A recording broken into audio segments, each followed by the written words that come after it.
I'd like to speak to you this morning, if I may, about ripples and waves and the power that each and every one of us has to be agents for change. What is a ripple?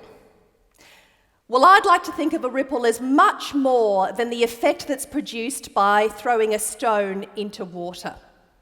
I see a ripple as an act, a situation, a sentiment, or an event that has far-reaching consequences, far, far beyond its immediate location in space and time. I see it as the concept that refers to every action having a reaction or consequence.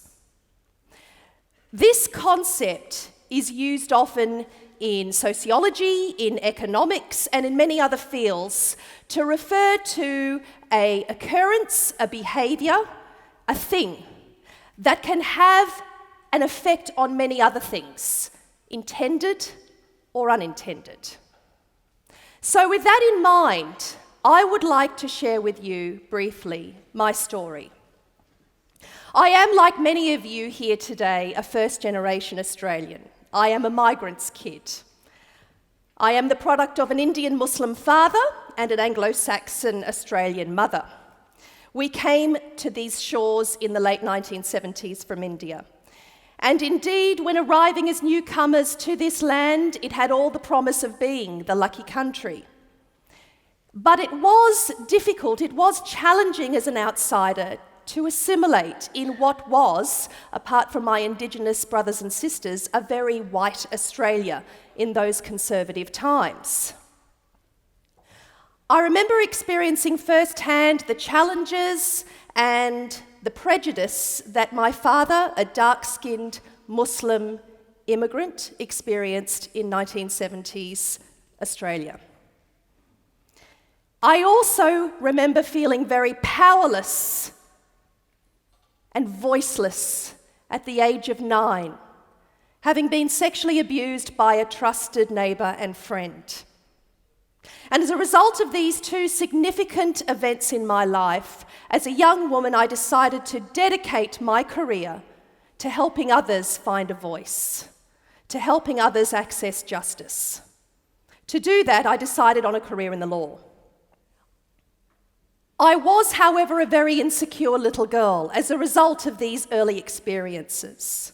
And my maternal grandmother used to tell a story that at the age of 7, I developed an alter ego for myself. Her name was Caroline Jones.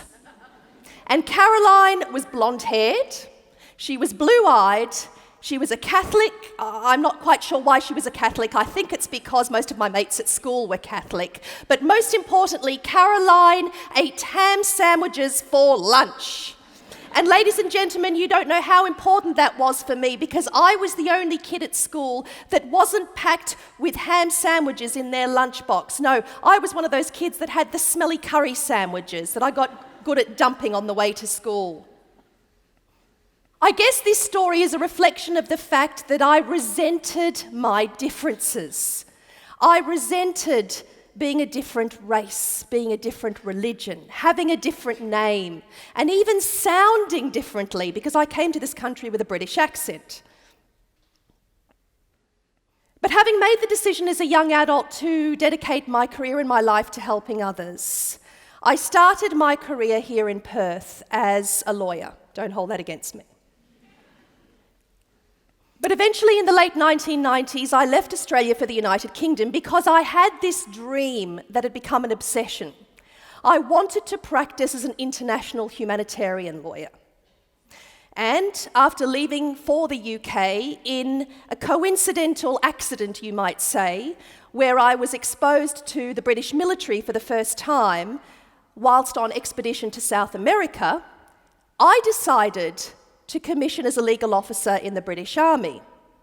As a way, I hoped that I would be able to access places and people that were suffering in silence for so long.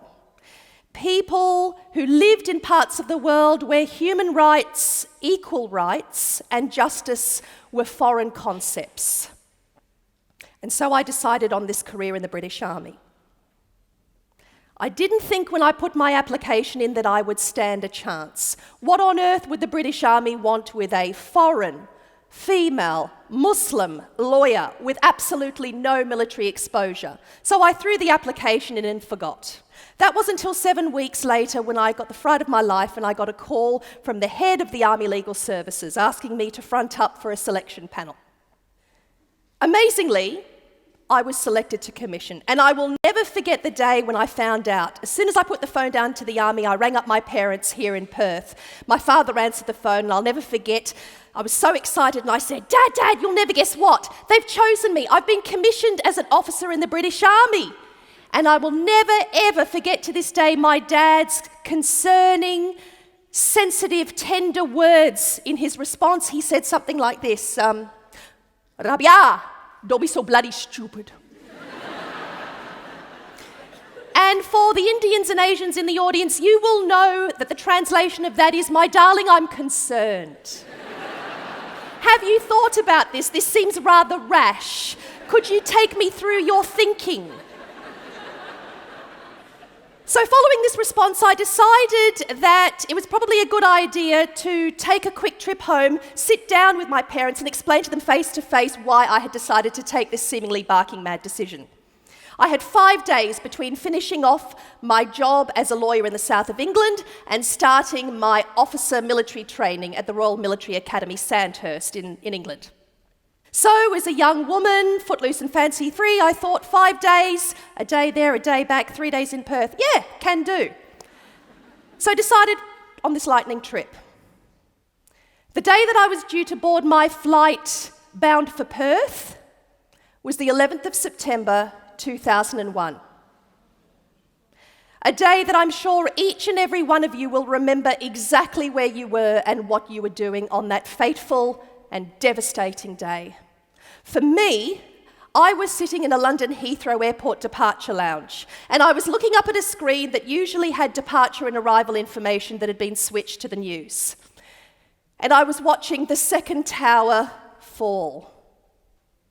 And two things struck me in the moments after watching the second tower fall. The first was this overwhelming feeling in the pit of my stomach that our world as we knew it was about to change in ways that we couldn't conceive.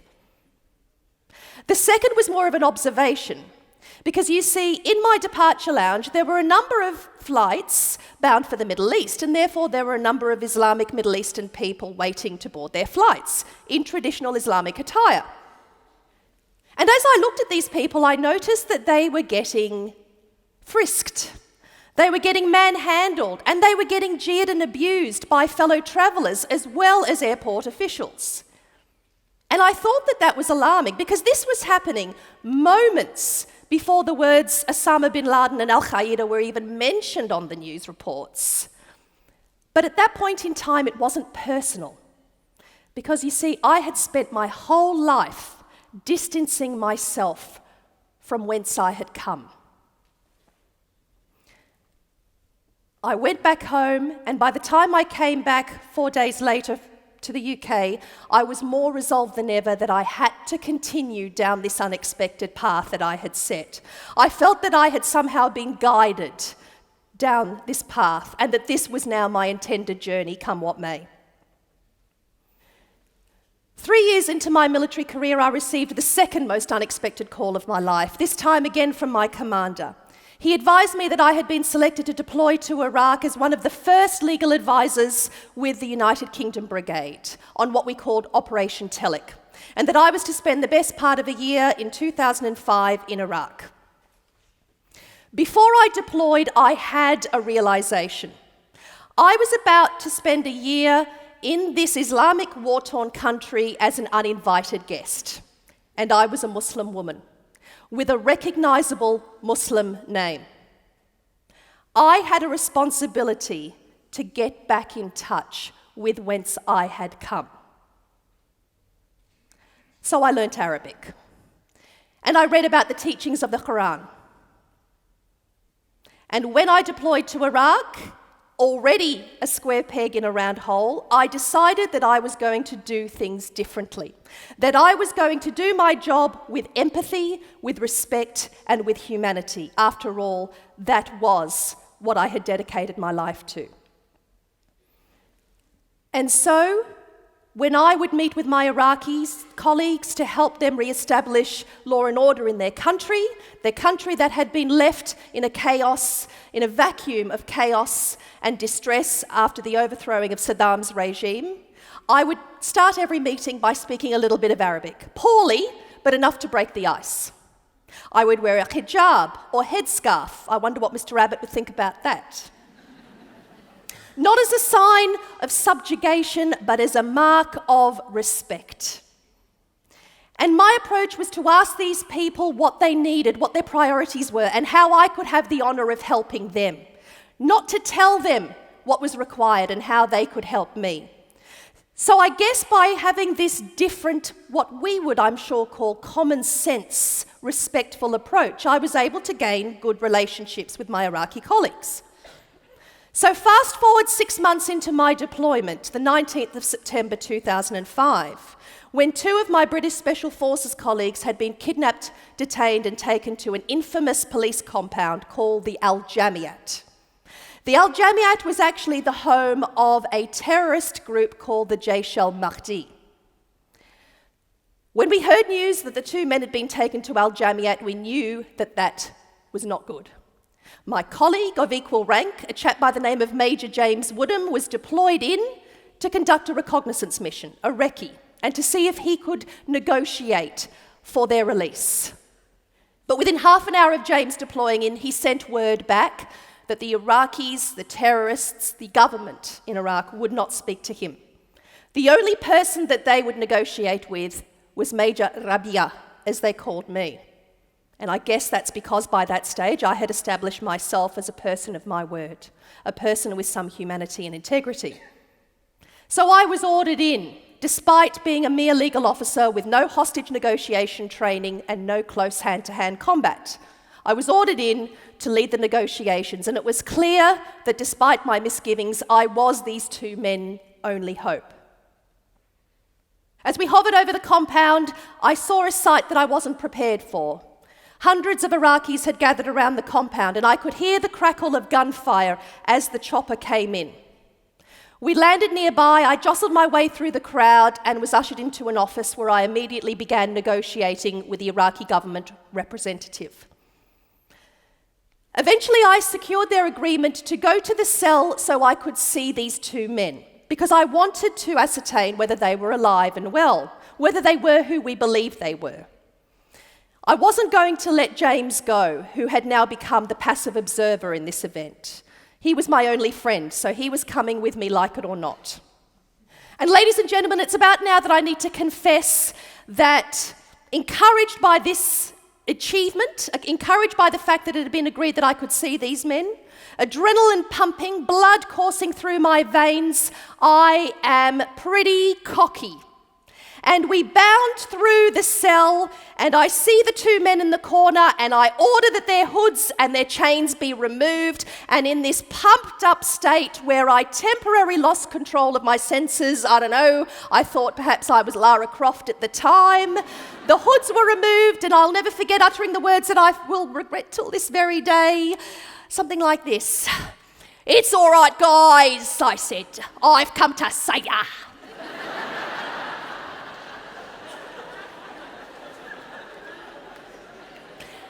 Yeah.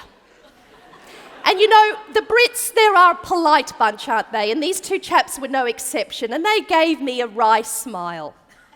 I knew on reflection what they were thinking was, oh my goodness. I'm dulling it down for polite company. If this is the best the British Army can do, we're finished. Anyway, I eventually got control of my senses again and recommenced negotiations. And I kid you not, just as we were about to sign a negotiation agreement upon which the men would be released into my custody, all hell broke loose outside. The crowd outside had swollen to some 3,000 in number. They had set the British soldiers that were trying to control them and protect us, they'd set them alight. And they stormed the compound, and within moments everything changed. James and I were thrown into another cell, and we 2 became hostages for many, many more hours. And during those hours, as the only woman, as the only Arabic speaker in the room, I was subjected to some degrading and humiliating treatment. I also faced my, I suppose, moment of death when a man came in from outside brandishing an AK-47. He cocked it and he pointed it in between my eyes. And all I could do was look at him and challenge his humanity. And that single act of defiance must have had some effect, not on him, but on the man next to him, who wrestled him to the ground, took his weapon off him, and threw him out of the cell. And that man was the commanding officer of the terrorist group. A number of hours later, we were miraculously rescued, and that should have been the end of my story, but it wasn't. We went back to headquarters. James received a hero's welcome and was sent in for military debriefing. I received a cup of tea, a kiss on the cheek, and I was ordered back to my tent. No debriefing, no acknowledgement of a job well done, and the silence in relation to my role on that day was deafening. And I felt gobsmacked, and I felt abandoned, and I felt betrayed. But I soldiered on because I had made promises to the Iraqis. But by the time I returned from Iraq to the UK almost a year later, I was broken. And 2006 was my annus horribilis. It started with a diagnosis of post-traumatic stress disorder. I was then diagnosed after suffering with ill health from a very rare ectopic pregnancy, which almost cost me my life. And as I was convalescing, I got news that James had been awarded a military cross, and I received an order never to speak of my involvement again. And as I returned to work after my ectopic pregnancy, my husband was diagnosed with cancer. And then the nail in the coffin. My friend, my colleague in Iraq who had worked on human rights abuses with me, a man by the name of Asaf al-Nahi, had been murdered, leaving behind a lovely young family. Murdered as a result of the work he was doing with me. And I felt guilty. And I felt like I had his blood on my hands. And I didn't know how I could go on. But I had to go on. Because I had made promises to all of those that were voiceless and powerless. But I realized before I could go on and help others, I had to help myself. And so I got treatment. Treatment that allowed me to regain my inner strength and to heal. Treatment that allowed me eventually, after exhausting all other informal avenues, seek my justice in what became a landmark discrimination case against the British government and the British military. And I won my case. Thank you. But ladies and gentlemen, the win was not the important thing for me. It was the effect afterwards. I received thousands of messages from people all over the world, and the message was the same. Rabia, if you can take on the might of the British military, the British government, and win, then surely we can take a stand in our homes, in our workplaces, in our communities. And that's when it struck me. I, one person, had been able to create ripples that became waves. As a consequence of my actions, a sequence of events was set in course that ultimately changed the policies and the attitudes towards women and Muslims in the British forces.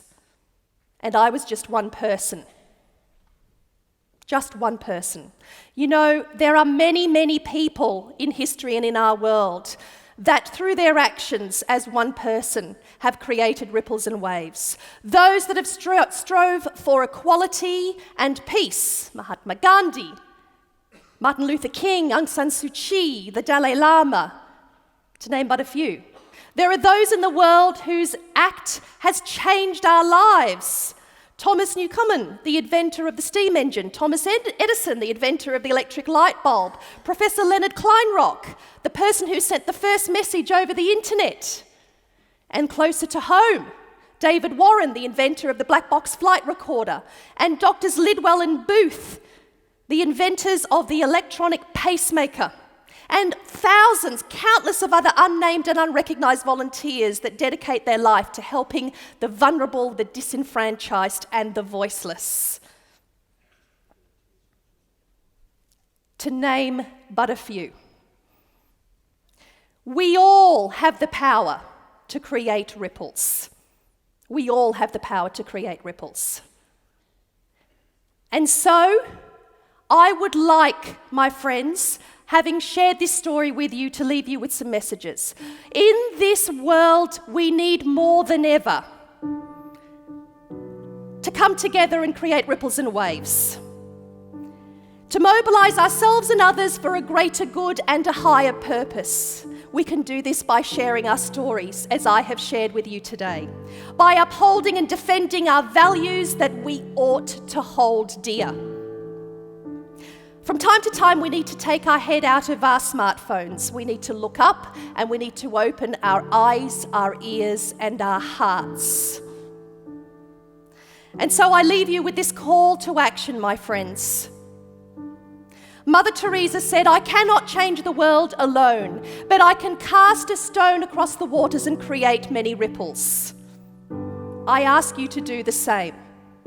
Join with me.